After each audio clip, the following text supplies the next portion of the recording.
Hi, my name's Phil and I live in Nottingham.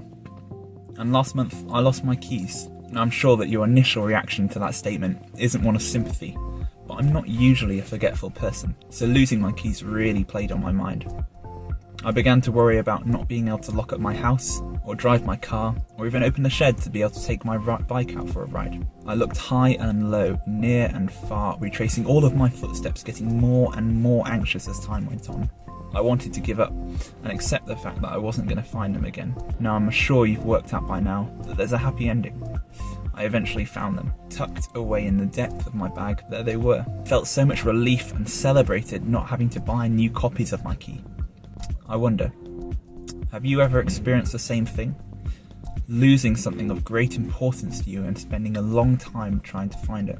How did you feel? Was it stressful? Were you worried? What did you do when you found it? Now Jesus tells us a parable in the Bible of how God searches for us too. And he doesn't give up like I almost did when I found my keys. He doesn't leave us lost or abandoned, but he actively searches us out through his son Jesus.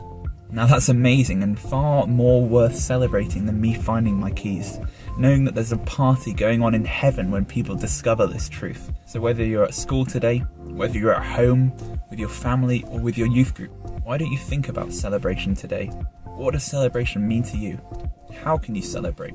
Now this year's been really tricky, and I know that we've all found it difficult to celebrate when there's so much sadness going on around us. But the amazing thing is that God celebrates over us even when we don't feel like celebrating, or even when we don't know that there's something to celebrate.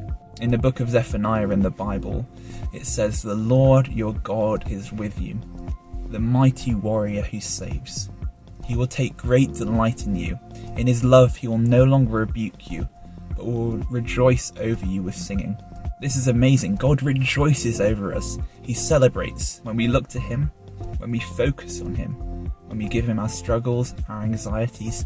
He delights in us and celebrates with us. Now celebration doesn't need to be a big party. At the moment it literally couldn't be a big party, but it could mean saying thank you to someone.